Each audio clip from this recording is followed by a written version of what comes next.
Cuando los pájaros no cantaban, un retrato de la violencia para la historia de Colombia. En Colombia, durante décadas, el silencio no fue paz, sino una advertencia.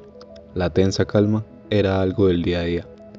Una era en la que, como dice el título del libro que vamos a hablar hoy, cuando los pájaros no cantaban. Este no es solo un libro, es el cofre de las memorias recogidas por la Comisión de la Verdad. Hoy no vamos a leer simples textos, hoy vamos a sumergirnos en el dolor y la resiliencia, explorando y matizando historias que le otorgaron autoridad testimonial a víctimas que siempre habían tenido que guardar silencio. El conflicto armado en Colombia es una herida abierta, pero ¿cómo se cuenta una guerra tan larga? ¿Y quién tiene el derecho a narrarla, a contarla? En este video analizaremos algunas historias contadas en el informe, poniendo en el ojo del debate el dolor de la guerra, la desaparición forzada, el exilio. Esto a través de las voces de sus protagonistas y cómo esto interviene en el ejercicio de la historia. Hoy vamos a ver relatos tanto de víctimas como de victimarios. Acompáñenme para analizarlo. Este es el sonido de las miles de voces que tras años de guerra fueron por fin escuchadas. Hablamos del legado de la Comisión de la Verdad, cuando los pájaros no cantaban. Un mapa de las afectaciones del conflicto, que va más allá de simplemente textos o datos fríos.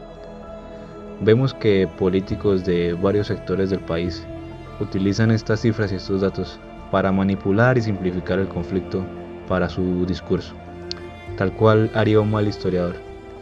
En ese orden de ideas, la academia y la historia no puede entrar en ese inhumano trato al hecho. Ya lo mencionaba Aguirre Rojas en su libro, El Manual del Mal Historiador. La historia critica, reivindica la necesidad permanente de recuperar en todo momento y en cada análisis histórico específico, tanto a estos elementos generales como a los particulares, restituyendo en cada caso de manera fina y sutil su compleja implicación y dialéctica específica.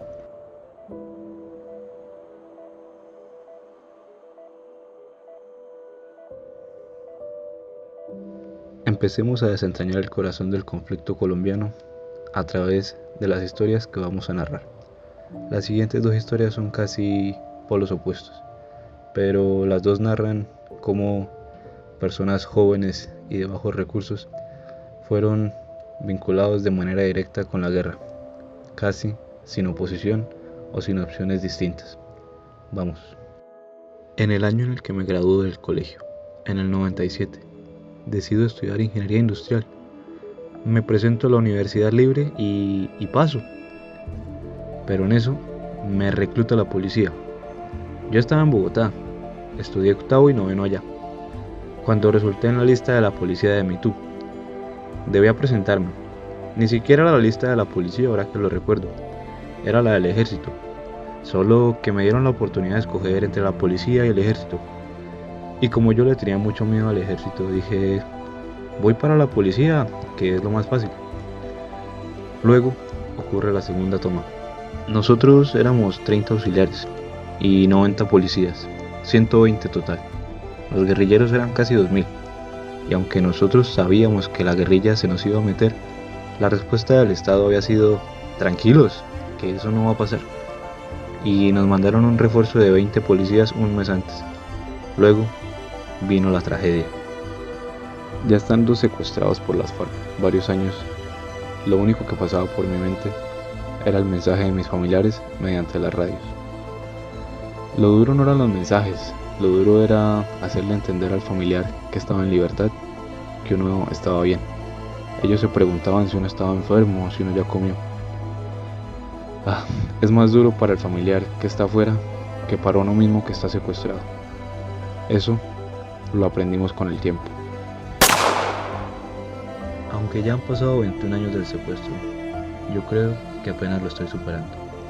No lo he superado del todo. Todavía no soy capaz de sentarme con un guerrillero o con un exguerrillero a conversar. a tomarme un tinto o una gaseosa.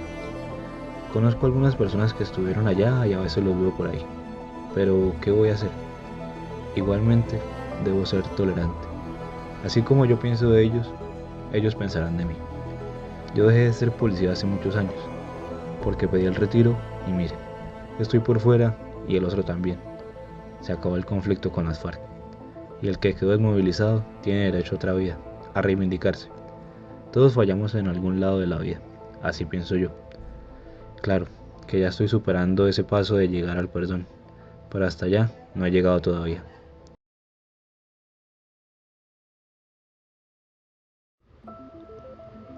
¿Quién me ingresó a las FARC? Pues el Ejército Nacional. Me estaba volviendo como más político. Sabía cosas, gritaba y hablaba. Formaba células del partido y eso hizo que el enemigo comenzara a tildarme, a señalarme. Cada 3 meses llegaba el ejército al pueblo. Estaba un mes y se iba. Comenzaron a capturar gente. La llevaban para el filo, la torturaban y después la soltaban. Otros simplemente desaparecían. Yo la iba mucho con un muchacho de la misma edad mía. Se lanzó como concejal por la Juventud Comunista en el municipio de La Montañita y ganó. A ese muchacho lo cogió el ejército ahí en el pueblo. Se lo llevó para el filo y lo tuvo 3 días. Un día que llegó el ejército me fui para una parte del pueblo hacia arriba. Se llamaba la punta de la carretera. Me encontré con un comandante guerrillero y otro muchacho. Estaban cargando unas maletas en un carrito. Yo les dije sin saber por qué peleaba la guerrilla. Ole, ¿me lleva para la guerrilla? ¿Qué necesita uno para irse a la guerrilla? Pero en conclusión, ¿quién me ingresó a las FARC? Pues el Ejército Nacional. El Ejército Nacional me obligó a ingresar allá por diferentes circunstancias. Después me di cuenta de que miles de combatientes, hombres y mujeres, habían sido empujados por el ejército, porque no había otra alternativa de vida por la represión.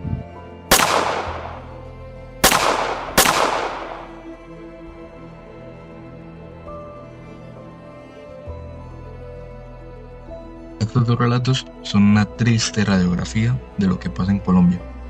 Vemos como dos jóvenes, casi sin tener más opciones, fueron obligados a inmiscuirse en la guerra de formas muy violentas. Uno como guerrillero y el otro como un policía, el cual fue secuestrado. Ninguno de estos dos hubiera elegido ese camino si no hubiera sido por las condiciones a las que se vieron sometidos. Y esto es la realidad de muchos colombianos durante la guerra. Debemos desprendernos de la idea de la verdad como un simple choque de hechos. Pensemos, por ejemplo, en el conflicto en la India y Pakistán, donde los programas políticos influyeron en cómo la gente valoraba su propia historia. El mismo Herman Paul hace un retrato de cómo la verdad influyó en este hecho político. Pero llevándolo al caso de Colombia, hay mucho de lo que podemos trabajar. Ya lo mencionaba John Mati en su texto Filosofía posnarrativista de la historiografía. No es una correspondencia simple con los hechos, sino el odio justificado que surge del trauma y la justificación racional.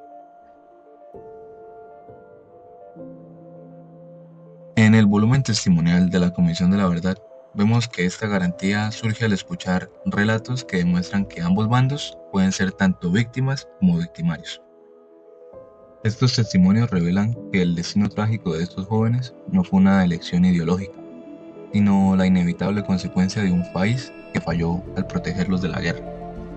Estas personas suelen recibir muchas acusaciones de todos los sectores políticos del país, pero al final eran dos jóvenes cuyas vidas fueron moldeadas por la guerra. Uno que odiaba al ejército y el otro a la guerrilla. Sus destinos divergentes nos obligan a confrontar la verdad del conflicto armado en Colombia, herida que llevará muchos años en sanarse.